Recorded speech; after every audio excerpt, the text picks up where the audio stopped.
Welcome to TSAT NEET zoology crash కోర్స్లో remaining టాపిక్స్ని గురించి మనం ఒకసారి డిస్కస్ చేద్దాం. మనము ఆల్రెడీ కొన్ని టాపిక్స్ని డీటెయిల్గా డిస్కస్ చేయడం జరిగింది. మోస్ట్ ఇంపార్టెంట్ టాపిక్స్ని మరి కొన్ని కవర్ చేయడానికి ప్రయత్నం చేద్దాం ఈ క్లాస్లో. లెటస్ ఇది first question. Next question, the cells lining the blood vessels belongs to the category of. ఈ క్రింది వాటిలలో ఏ రకమైనటువంటి కణజాలము రక్తనాళాలలో ఉండేటటువంటి కణజాలంగా పరిగణిస్తూ ఉన్నాము? ఇది క్వశ్చన్ అండి. చాలా బాగుంది ఈ క్వశ్చన్. సాధారణంగా బ్లడ్ వెజల్స్లో అంతర్గతంగా రక్తనాళాల లోపల అంతర్గతంగా ఉండేటటువంటి కణజాలాన్ని మనం పరిశీలించి చూద్దాం. First one, smooth muscle tissue, option 1. Second one is the squamous epithelium. Third one is the columnar epithelium. Fourth one is the connective tissue. ఒకసారి మనము ఈ ఆప్షన్స్ని గురించి పరిశీలించి చూస్తే, సాధారణంగా ఉపకళా కణజాలములో అవి కణాలు అమర్చబడేటటువంటి విధానాన్ని బట్టి మనము 3 రకాలుగా విభజించాం. స్థరిత ఉపకళా కణజాలం, సింపుల్ స్క్వామస్ ఎపిథీలియం, అలాగే క్యూబాయిడల్ ఎపిథీలియల్ టిష్యూ అంటే ఘనాకార ఉపకళ, కాల్మునార్ ఎపిథీలియల్ టిష్యూ స్తంభాకార ఉపకళ.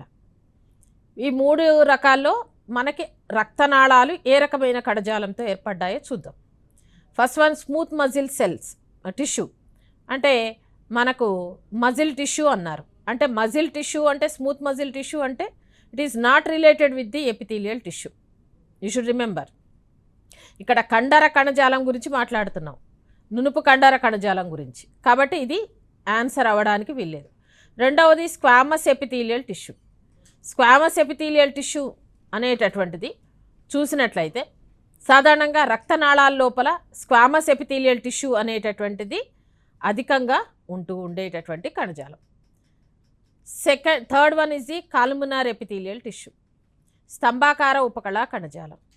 ఈ స్తంభాకార ఉపకళా కణజాలము అనేటటువంటిది మనం పరిశీలించి చూసినట్లయితే అధికంగా జీర్ణాశయం లోపల, చిన్న ప్రేగు లోపల, ciliated columnar epithelial tissue Fallopian నాళాల లోపల, అదేవిధంగా శ్వాసనాళికల లోపల అమర్చబడి ఉండేటటువంటి కణజాలం.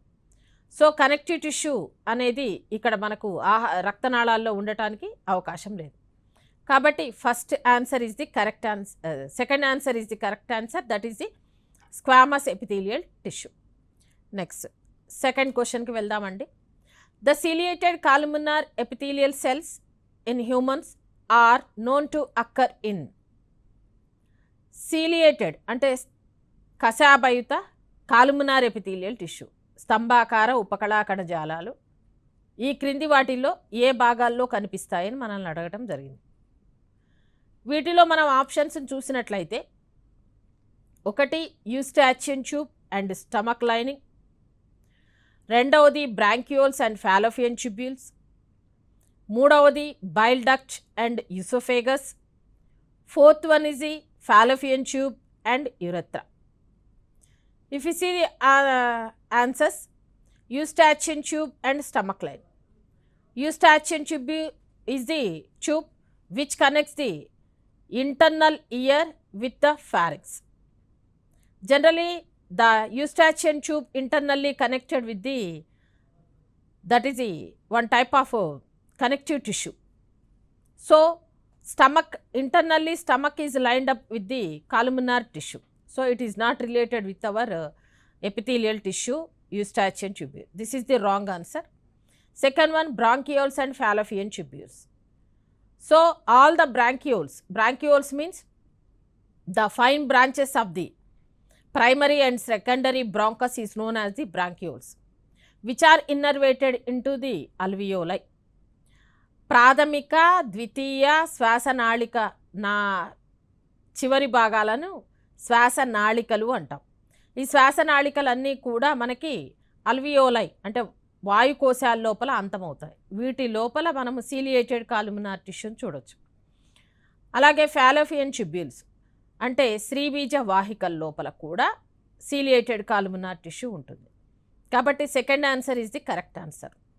Third one bile duct and oesophagus. Bile duct అంటే మనము కాలేయం నుంచి పైత్యరసాన్ని చిన్న ప్రేగుకు తీసుకొచ్చే నాళాన్ని బైల్ డక్ట్ అని పిలుస్తాము.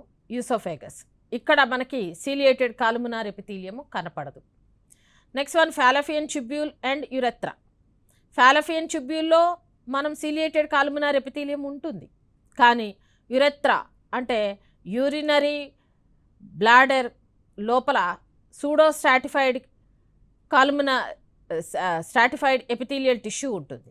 కాబట్టి ఇది ఆన్సర్ అవ్వడానికి అవకాశం లేదు. So our answer is the B. Bronchioles and Fallopian tubes are made up of ciliated columnar epithelial tissue. Second one, the sound box of birds is called. సాధారణంగా ప్రతి జీవిలో కూడా శబ్దాన్ని ఉత్పత్తి చేసే నిర్మాణం ఉంటుంది. ఆ శబ్దాన్ని ఉత్పత్తి చేసేటటువంటి నిర్మాణం సకశేరుకాల్లో బాగా అభివృద్ధి చెందింది. సకశేరుకాలు అయినటువంటి చేపలు, ఉభయచరాలు, సరీసృపాలు, పక్షులు, క్షీరదాలు. వీటిలో అత్యధికంగా శబ్దాన్ని ఉత్పత్తి చేసే శక్తి పక్షులకు ఉందండి. పక్షుల్లో ఈ సౌండ్ బాక్స్కు మరొక పేరుతో పిలుస్తాము. దాన్ని ఏమని పిలుస్తాం? First one pygostyle, larynx. Third option is the syrinx. D synsacrum. ఈ నాలుగిట్లో ఏ ఆప్షన్ని మనము సౌండ్ బాక్స్గా పిలుస్తాము అనేది అడగడం జరిగింది. సాధారణంగా పైగోస్టైల్ అనేటటువంటి నిర్మాణము నాడీదండానికి దగ్గరగా ఉంటుంది, ఇది కాదు. లారింగ్స్ అంటే సకశేరుకాల్లో ఉన్నటువంటి శబ్దిని లారింగ్స్ అని పిలుస్తాం. మనందరిలో కూడా థైరాయిడ్ గ్రంథికి వెనుక వైపున లారింగ్స్ అనేది ఉంటుంది, దాన్ని సౌండ్ బాక్స్గా పరిగణిస్తాం. ఏది? మ్యామల్స్, క్షీరదాలు. Syrinx is the another name of the sound box of the birds. Synsacrum is the one type of bone which is located in the skeleton of the birds. So our answer is the syrinx. Next one, ascaris larva is called. సాధారణంగా మనందరికీ తెలుసు, మనము వివిధ రకాలైనటువంటి పరాన్న జీవులను గురించి నేర్చుకున్నాము. ఎంటబీబా హిస్టాలిటికా వల్ల వచ్చే అమీబియాసిస్ వ్యాధి, ఆస్కారిస్ వలన వచ్చేటటువంటి ఆస్కారియాసిస్ అనే వ్యాధి, అలాగే మనకు ఫైలేరియా వ్యాధి ఉకరేరియా బ్యాన్క్రాఫ్టీ వలన వస్తుందని తెలుసు. మలేరియా ప్లాస్మోడియం వలన వస్తుందని మనం రకరకాల వ్యాధుల గురించి చదువుకున్నాం. మరి ఇక్కడ ఆస్కారియాసిస్ అనే వ్యాధి వచ్చేటటువంటి ఆస్కారిస్లో యొక్క జీవిత చరిత్రలో కనపడే డింబకం పేరేంటి అని అడగటం జరిగింది. దానికి ఆప్షన్స్ ఇచ్చారు: సిస్టిసర్కస్, హెగ్జాకాంత్, రాబ్డేటిఫామ్, ఆంకోస్పియర్. ఇక్కడ ఈ ఆన్సర్స్ని చూసినట్లయితే సిస్టిసర్కస్ అనేటటువంటి లార్వా దశ మనకు ఆస్కారిస్ యొక్క జీవిత చరిత్రలో కనపడటానికి అవకాశం లేదు. ఇది సిస్టోడ్స్లో ఉంటుంది. Second one hexacanth larva. ఈ హెగ్జాకాంత్ లార్వా మనము ఇతర నిమాటిహెల్మెంతిస్ జీవుల్లో పరిశీలించి చూస్తాము. Third one rhabditiform larva. Rhabditiform larva is the larva which can be seen in the life cycle of the ascaris.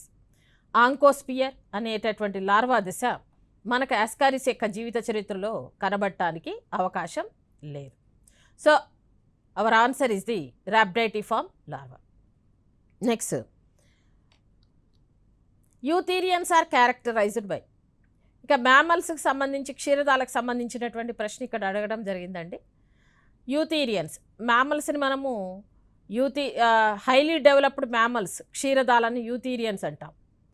సాధారణంగా క్షీరదాలను 3 విభాగాలుగా విభాగాన్ని 3 క్రమాలుగా విభజించాం: ప్రోటోథీరియన్స్, మెటాథీరియన్స్ అండ్ యూథీరియన్స్. ఈ యూథీరియన్స్ అనేటటువంటి జీవుల యొక్క లక్షణాలు ఏంటి అని ఇక్కడ ప్రశ్నించడం జరిగింది. ఒకటి, first answer hairy skin is its a characteristic feature of the eutherians. Second one true placentation. Third one, ovoviviparasity. Fourth one is the glandular skin. Here if you see the hairy skin is also a character, but it is not a distinguished character of the eutherians. Next one, true placentation. True placentation means the formation of the placenta in between the mother and infants. During the embryonic development, we can see the mammals are known as the amniotes, in which we can see the formation of the placenta. Placenta formation which helps in the nourishment and supply of the oxygen from the mother to fetus. This is a characteristic feature of the eutherians. Third one is the ovoviviparity. It is a oviparity is not a characteristic feature of the eutherians. Glandular skin is also not a characteristic feature of the eutherians. సాధారణంగా పూర్తి స్థాయిలో అభివృద్ధి చెందినటువంటి క్షీరదాలను గురించి మనం పరిశీలించి చూసినట్లయితే క్షీరదాలలో పిండాభివృద్ధిలో ప్లాసెంటా అంటే జరాయువు యొక్క నిర్మాణం అనేది అతి ముఖ్యమైనది. జెస్టేషన్ పీరియడ్లో ఎదుగుతూ ఉన్నటువంటి పిండానికి తల్లి గర్భం నుంచి ఆక్సిజన్ మరియు న్యూట్రియంట్స్ సప్లై జరగడానికి ఉపయోగపడేటటువంటి నిర్మాణాన్ని ప్లసెంటా లేదా ఏమంటాము జరాయువు అంటాం. ఇది యూథీరియన్స్ యొక్క అతి ముఖ్యమైనటువంటి లక్షణం. మన answer true placentation. Next one, temperature changes in the environment effect most of the animals which are known as which type of animals. సాధారణంగా ఉష్ణోగ్రత అనేటటువంటిది వివిధ రకాలైనటువంటి జీవుల యొక్క ఏమంటారు నిర్మాణాలను వాటి యొక్క బిహేవియర్ను కూడా మార్చడానికి అవకాశం ఉంది. మరి పరిసరాల్లో ఉన్నటువంటి ఉష్ణోగ్రతను బట్టి జీవుల యొక్క శరీర ఉష్ణోగ్రత మారితే అటువంటి జంతువులను ఏమంటాము? ఆన్సర్స్ చూద్దాం. Poikilothermic, homeothermic, C aquatic, D desert living. సాధారణంగా మనకు తెలుసు శరీర ఉష్ణోగ్రత పరిసరాలను బట్టి మారకుండా ఉంటే అటువంటి జంతువులను మనము హోమియోథర్మిక్ యానిమల్స్ అని పిలుస్తాం. కాబట్టి టెంపరేచర్ని బట్టి జీవుల యొక్క శరీర ఉష్ణోగ్రత మారితే వాటిని పైక్లోథర్మిక్ యానిమల్స్ అని పిలవటం జరుగుతుంది.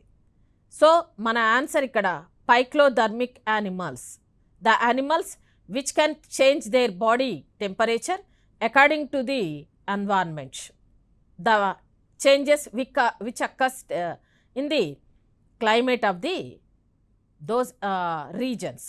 Next one, Taenia saginata differs from Taenia solium in which characters? సాధారణంగా Taenia saginata, Taenia solium అనేవి రెండు జంతువులు ప్లాటిహెల్మెంతిస్ వర్గానికి చెందినవి. ఈ ప్లాటిహెల్మెంతిస్ వర్గానికి చెందినటువంటి Taenia solium వల్ల వచ్చే వ్యాధిని టీనియాసిస్ అని పిలుస్తాం. Taenia saginata వలన వచ్చేటటువంటి వ్యాధిలో మనం పరిగణించినట్లయితే సాధారణంగా దీన్ని టీనియాసిస్ అని పిలవటం జరుగుతూ ఉంది. ఈ Taenia saginata, Taenia solium ఒకే ప్రజాతికి చెందినప్పటికీ కూడా ఈ రెండింటి మధ్య కొంత తేడా అనేది కనపడటం జరుగుతుంది. మరి ఏంటా డిఫరెన్సెస్? ఏ లక్షణాల ఆధారంగా Taenia solium, Taenia saginata అని వేరువేరుగా మనం పరిగణించవచ్చు. ఒకటి, absence of scolex hooks. Second, absence of scolex hooks and uterine branching. Next one, absence of scolex hooks and presence of both male and female reproductive organs. Fourth one is the presence of scolex hooks. సాధారణంగా scolex పైన హుక్కులు అంటే చిన్న చిన్న కొక్కేల వంటి నిర్మాణాలు Taenia soliumలో ఉంటాయి, Taenia saginataలో ఉండవు. Taenia solium ఆర్ Taenia saginataలో రెండింటిలోనూ శరీరము 3 భాగాలుగా విభజించబడి ఉంటుంది. స్కోలెక్స్, మెడ మరియు ట్రంక్ రీజన్. ఈ స్కోలెక్స్ పై భాగంలో హుక్స్ ఉండటం అనేది Taenia soliumలో జరుగుతుంది, Taenia saginataలో జరగదు. So absence of the scolex hooks is the difference in between the Taenia saginata and Taenia solium. Next one, ecdysis is shedding of. Ecdysis అనే దానిలో ఏమి శరీరం నుంచి విడిపోతుంది అంటే అసలు ఎగ్డైసిస్ అనేటటువంటి విషయాన్ని మనం ఎక్కడ జరుగుతుందో తెలుసుకోవాలి. సాధారణంగా ఎగ్డైసిస్ అనేటటువంటి దాన్ని నిర్మోచనము అంటాం తెలుగులో. నిర్మోచనము అంటే ఏమిటి? కొన్ని రకాలైనటువంటి కీటకాలు తమ యొక్క జీవ ప్రక్రియలో మెటమార్ఫసిస్ జీవి రూపాంతరం చెందుతూ ఉన్నప్పుడు తమ శరీరం పైన ఉన్నటువంటి ఎపిడర్మిస్ బాహ్య చర్మాన్ని వదిలివేయటం జరుగుతుంది. ఫర్ ఎగ్జాంపుల్ స్నేక్స్ కుబుసం విడుస్తాయని చెప్తారు, దాన్ని మౌల్టింగ్ అంటాం. అదేవిధంగా కొన్ని ఇన్సెక్ట్స్ అంటే కీటకాల వంటి జంతువులు తమ చర్మం పైన శరీరం పైన ఉన్నటువంటి బాహ్య చర్మాన్ని వదిలివేయటం జరుగుతుంది. అవి ఎదుగుతూ ఉన్నటువంటి మెటమార్ఫసిస్ చెందుతున్న రూప విక్రియ చెందుతున్నటువంటి క్రమంలో దాన్ని ఈ ఎగ్డైసిస్ అనేటటువంటి జరుగుతూ ఉన్నప్పుడు ఏ పొరలను తన శరీరం నుంచి తీసివేస్తుంది అనేటటువంటిది ఇక్కడ క్వశ్చన్. ఒకటి స్ట్రేటమ్ కార్నియమా, రెండవది ఎపిడర్మిస్, మూడవది డర్మిస్, నెక్స్ట్ వన్ నాలుగవది స్ట్రేటమ్ మాల్ఫీజీ. దీనిలో ఆన్సర్ మనం చూసినట్లయితే epidermis is the correct answer. ఈ ఎగ్డైసిస్ అనేటటువంటి shedding of epidermis is known as the ecdysis. In this ecdysis process, it will sheds the, what is that one? Epidermis, which is known as the outermost layer of the body wall. Okay, మన answer వచ్చేసి ఎపిడర్మిస్గా consider చేస్తాం. Next one is the kidney of adult rabbit is. సాధారణంగా rabbit అనేది యూథీరియాకు చెందినటువంటి క్షీరదం. ఈ యూథీరియాకు చెందినటువంటి క్షీరదము rabbit లోపల ఏ రకానికి చెందినటువంటి మూత్రపిండం ఉంటుంది. సాధారణంగా the elimination of nitrogenous waste products from the body is known as the excretion, విసర్జన అంటాం. మరి విసర్జనకు ఉపయోగపడే నిర్మాణాలనే మూత్రపిండాలు అంటున్నాం. మూత్రపిండాలు ఏ రకానికి చెంది ఉంటాయి? సాధారణంగా 3 రకాలు. ఒకటి ప్రోటోనెఫ్రీడియా, మెటానెఫ్రీడియా, మీజోనెఫ్రీడియా. మరి ఈ ర్యాబిట్లో ఉన్నటువంటి మూత్రపిండము ఏ రకానికి చెందినటువంటి నెఫ్రీడియాగా కన్సిడర్ చేస్తాము అని చెప్పి ఇక్కడ ప్రశ్న ఇవ్వడం జరిగింది. ఒకటి ప్రోటోనెఫ్రాస్, మిజోనెఫ్రాస్, మెటానెఫ్రాన్ అండ్ ఒపిస్తోనెఫ్రాన్. యాక్చువల్గా ఈ ర్యాబిట్లో ఉన్నటువంటి మూత్రపిండాన్ని మనము మెటానెఫ్రాన్గా కన్సిడర్ చేస్తాం. Highly evolved kidney is also known as the metanephron. ఈ మెటానెఫ్రాన్ అనేటటువంటి నిర్మాణంగానే ర్యాబిట్లో ఉన్న మూత్రపిండాన్ని మనం పరిగణించటం జరుగుతుంది. Our answer is the metanephron. Next one, classification of the poriferans is based on. సాధారణంగా పోరిఫెరా వర్గానికి చెందినటువంటి జీవులను ఏ లక్షణం ఆధారంగా వర్గీకరిస్తాము? పోరిఫెరన్స్ అంటే ప్రోటోజివన్స్ తర్వాత ఎవాల్వ్ అయినటువంటి రెండవ అకశేరుక వర్గం. కొంతమంది మొదటి అకశేరుక వర్గంగా పరిగణిస్తున్నారు, బట్ హైమన్ క్లాసిఫికేషన్ ప్రకారం ఇది రెండవ అకశేరుక వర్గంగానే మనం పరిగణిస్తాం. ప్రోటోజివన్స్ తర్వాత వచ్చేటటువంటి జీవులు multi cellular animals. Tissues are absent. So ఈ రకమైనటువంటి స్పాంజెస్లో పోరిఫెరన్స్లో వర్గీకరణ అనేది దేని ఆధారంగా, ఏ లక్షణం ఆధారంగా జరుగుతుంది? మొదటిది ఆప్షన్స్ చూద్దాం. Branching, second one spicules, third one reproduction, నాలుగవది సిమెట్రీ. సాధారణంగా మనం పరిశీలించి చూసినట్లయితే పోరిఫెరన్స్ యొక్క శరీరం లోపల ఆధారాన్ని కలిగించటానికి అవన్నీ మల్టీసెల్యులర్ యానిమల్స్, బహుకణ జీవులు. ఎక్కడా కణజాలాలు లేవు. కణజాలాలే లేకపోతే అవయవాలు లేవు, ఆర్గన్స్ ఫార్మేషన్ కూడా జరగలే, ఆర్గన్ సిస్టమ్ లేదు, దానికి ఎండోస్కెలిటన్ కూడా లేదు. కానీ వాటి యొక్క శరీరంలో చిన్న చిన్న స్పిక్యూల్స్ అనేవి ఉంటాయి. కణాలకు ఆధారాన్ని ఇచ్చేటటువంటి కంటకాలు అనేటటువంటి నిర్మాణాలు ఉంటాయి. ఆ కంటకాలు లేదా స్పిక్యూల్స్ అనేటటువంటి నిర్మాణాలు 3 రకాల పదార్థాలతోటి ఏర్పడతాయి. ఒకటి కాల్షియం కార్బోనేట్, 2 డెమోస్పాంజిన్స్, 3 స్పాంజిన్ ఫైబర్స్ అని పిలుస్తాము. రెండవది స్పాంజిన్ ఫైబర్స్, మూడవది కాల్షియం ఇది సిలికాతో ఏర్పడినటువంటి కంటకాలు. ఈ కంటకాలను బట్టి అవి క్యాల్కేరియస్ స్పిక్యూల్సా, స్పాంజిన్ స్పిక్యూల్సా, నెక్స్ట్ వన్ సిలేషియస్ స్పిక్యూల్సా అనేటటువంటి విషయాన్ని బట్టి ఈ పోరిఫెరన్స్ని మనము క్లాసిఫికేషన్ చేయటం జరిగింది. కాబట్టి మన ఆన్సర్ వచ్చేసి spicules are the a distinguished character which helps in the classification of the poriferans. Next one, another question. The excretory structures of the flatworms and Taeniasolium are. సాధారణంగా టీనియాసోలియం, ఫ్లాట్వామ్స్, దాన్నే ఫ్లాట్వామ్స్ అని పిలుస్తాము. టీనియాసోలియంని బద్దెపురుగు అని పిలుస్తాం. ఈ టీనియాసోలియం అనేది ప్లాటిహెల్మింథస్ వర్గానికి చెందింది. దీనిలో విసర్జక అవయవాలు ఏ రూపంలో ఉంటున్నాయి? ప్లాటిహెల్మింథస్ వర్గానికి చెందిన జీవులన్నీ కూడా త్రిస్తరిత జీవులు. మొట్టమొదటి త్రిస్తరిత జీవులు ట్రిప్లోబ్లాస్టిక్ యానిమల్స్. ఈ జీవుల్లోనే ఎక్టోడమ్, ఎండోడమ్, మీజోడమ్ 3 జనన స్తరాలు ఏర్పడ్డాయి. ఈ మొదటి త్రిస్తరిత జీవుల్లో మొదటగా మనము ఏ రకానికి చెందినటువంటి విసర్జక అవయవాలు ఉన్నాయో అనేది ఇక్కడ ప్రశ్న.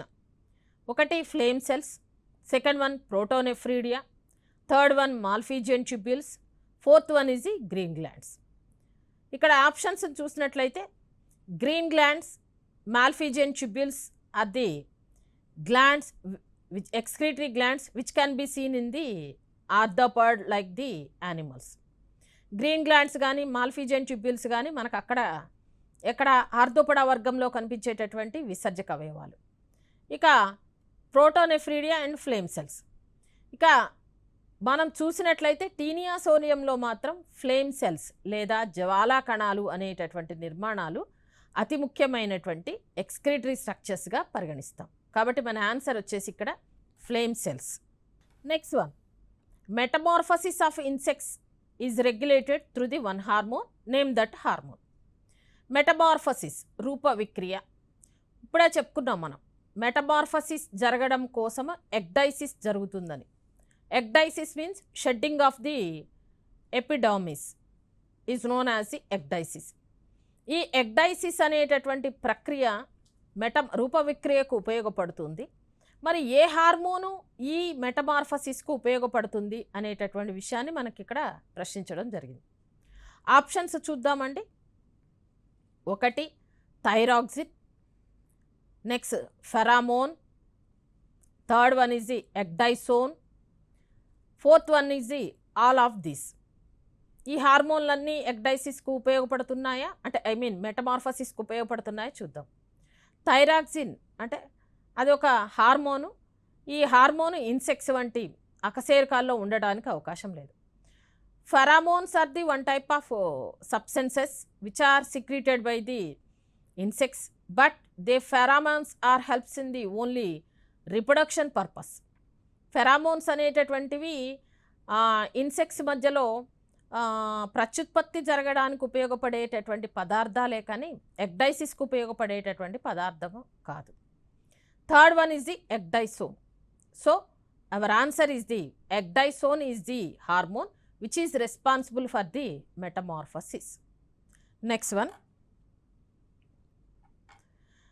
Adult Culex and Anopheles can be distinguished with the help of. మనందరికీ తెలుసు the female Anopheles mosquito is the mosquito which causes the malaria to the human beings. Culex is the female Culex is the mosquito which causes the filaria in the human beings. Anopheles వలన మనకు malaria వస్తుంది. ఆడ Anopheles దోమ వల్ల, ఆడ culex దోమ వల్ల filaria లేదా బోధకాలు లేదా ఎలిఫెంటియాసిస్ అనేటటువంటి వ్యాధులు వస్తున్నాయి. మరి ఈ అడల్ట్ క్యూలెక్స్ ఎనాఫిలస్ మస్కిటోస్ని మనము ఎలా గుర్తుపడతాం? ఇది క్యూలెక్స్ దోమ, ఇది ఎనాఫిలస్ దోమ అని ఎలా గుర్తుపట్టడానికి అవకాశం ఉంది? వాటి మధ్య ఏమైనా తేడాలు ఉన్నాయా? ఏ కారణాలు, ఏ లక్షణాల ఆధారంగా వాటిని గుర్తుపట్టవచ్చు, వేరువేరుగా గుర్తించవచ్చు అనేది ప్రశ్న. ఆన్సర్స్ చూద్దాం. First one mouth parts and colour, second one sitting posture, third one antennae wings, fourth one is the feeding habits. మరి ఈ వీటిలో ఏ రకమైనటువంటి లక్షణాల ఆధారంగా మనం క్యూలెక్స్ను ఎనాఫిలస్ను వేరువేరుగా గుర్తించవచ్చు అంటే first one is the mouth parts and colour. ఈ mouth parts Culex and Anopheles మస్కిటోలో వేరువేరుగా ఉన్నాయండి. వాటి యొక్క కలర్ కూడా మనం వేరుగా గుర్తించవచ్చు. Next one sitting posture. Sitting posture also differs from the Culex to Anopheles mosquito. Next antennae wings and feeding habits are both are same in the Culex and Anopheles mosquito. సాధారణంగా ఈ culex Anopheles మస్కిటోలో ఉన్నటువంటి నోటి ముఖ భాగాలు, వాటి యొక్క రంగు మరియు అవి వాలి కూర్చునేటటువంటి విధానాన్ని బట్టి వీటిని క్యూలెక్స్ను ఎనాఫిలస్ను వేరువేరుగా గుర్తించడానికి అవకాశం ఉంది. కాబట్టి మన answer A and B. Number of chambers in the heart of the crocodile is, ఎన్ని గదులు ఉన్నాయి క్రొకడైల్ హార్ట్లో అంటే కేవలం 4 గదులతో కూడినటువంటి గుండె ఉంటుంది సరీసృపమైనటువంటి మొసలిలో. Okay, is it clear? 4th option is the correct answer. Next one, starfish belongs to, starfish అనేటటువంటి అకశేరుకము ఇకైనోడర్మేటాకు చెందింది. ఈ స్టార్ ఫిష్ ఏ విభాగానికి చెంది ఉంటుందని ఇక్కడ ఆప్షన్స్ ఇవ్వడం జరిగింది. A Asteroidea, B Ophiuroidea, C Holothuroidea, D Crinoidea. The answer is the Asteroidea is the correct answer. Next one, what is the common in whale, bat and rat? చాలా బాగుంది question. Whale తిమింగలము, bat గబ్బిలము, rat ఎలుక. వీటన్నిటిలో కామన్గా ఉండే character ఏంటి? అన్నీ క్షీరదాలే, మరేంటి దీంట్లో కామన్గా ఉండేవి? క్షీరదాలైనా అన్నీ ఒకే రకంగా ఎక్కడ సిమిలర్గా, ఏ క్యారెక్టర్లో సిమిలర్గా ఉంటున్నాయి అని చెప్పి ఇక్కడ మనకు క్వశ్చన్ ఇవ్వటం జరిగింది. Let us see the options. One is the absence of neck. Second one is the muscular diaphragm between the thorax and abdomen. Third one is the extra abdominal testes to avoid the high temperature of the body. Fourth one is the presence of external ears. If you see the absence of neck, but it is not a similar character among these animals. Rat is having the neck, so muscular diaphragm between the thorax and abdomen. This is the correct answer. Always the mammals are having the one diaphragm. Presence of diaphragm is a distinguished character in the all the mammals, which is present in between the thorax and abdomen. This is the correct answer. Third one is the extra abdominal testis to avoid the high temperature of the body is not a correct answer. Fourth one is the presence of external ears also not a correct answer for this question. Our answer is the muscular diaphragm between the thorax and abdomen. So ఈ విధంగా మరికొన్ని important క్వశ్చన్స్ని మనం neat జువాలజీలో discuss చేయటం జరిగింది. ఇంకా మరికొన్ని క్వశ్చన్స్ని మనము నెక్స్ట్ క్లాస్లో డిస్కస్ చేద్దాం. Thank you.